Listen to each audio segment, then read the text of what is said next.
家人们，我又回来了，我又回来了。然后在这话，我要给大家讲一点什么呢？其实剪映里边的话，其实有些音乐呢，我们可以自己去添加。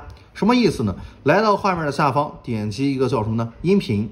然后在这个音频里边会有一些什么呢？特效，看音效，看到没有？音效的画面啊，点击音效之后呢，这个里边会有一些各种各样的音乐啊，比如说在这点这个啊，我把这个声音打开，你可以听一下啊，等一下啊。我把这个上方这个音乐我给它关掉啊，这个我给它关掉，对吧？这种音乐啊，包括这种的，大家可以看一下音效里边还有这种的，对吧？搞笑的笑声啊，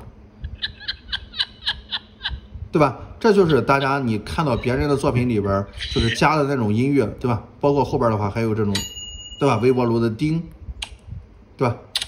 对吧？然后包括后边的话还有一些人声啊，还有大，对吧？吹口哨，对吧？对吧？这种音乐，那像我们的风景的话，一般会用到哪里呢？会用到这种动物的声音，对吧？动物的声音，鸟鸣叫，对吧？这种乌鸦叫，对吧？包括还有这种环境音啊，水流的声音，看到没有？水流的声音，对吧？看到没有？然后包括下面还有更多的这种的，对吧？这种是打雷的，对吧？打雷的。然后包括鸟叫的，对吧？都可以用到的。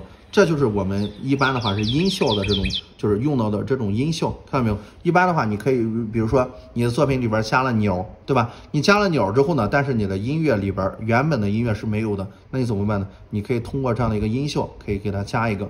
还有呢，在画面里边，你包括像这种秋天的画面、冬天的画面里边，如何去添加一些特效？比如说在那些画面里边，如何让它下雪？比如说。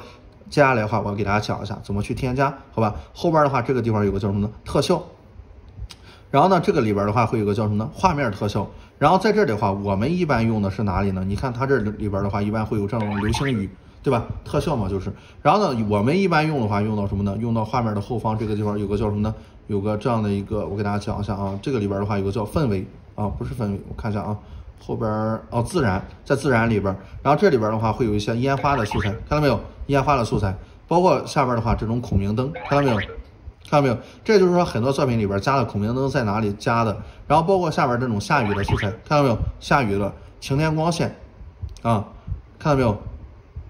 这个在下载啊，我给大家加一下啊，包括这种落叶，大家看到没有？下的这种落叶，然后呢，包括这种落下的樱花，对吧？包括这种大雨大雪，对吧？然后包括这种花瓣啊，玫瑰花瓣，这种怎么去加的？包括下边的话还有这种的更多的这种的什么呢？闪电啊，大家可以看到，对吧？各种各样的素材，其实剪映里边自带的一些特效和素材其实是很实用的，看到没有？这种打雷的这种，对吧？所以说呢，包括这种素材怎么去添加，放在不同的画面里边你要去添，好吧？添加完这种素材之后呢，你要干嘛？拉一下这个时长，让所有的这种素材要完整的贴合这个画面。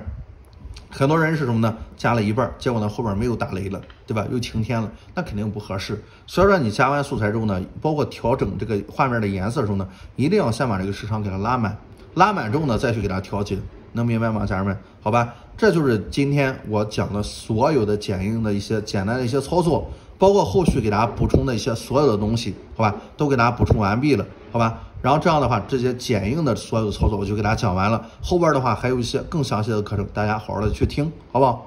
拜拜。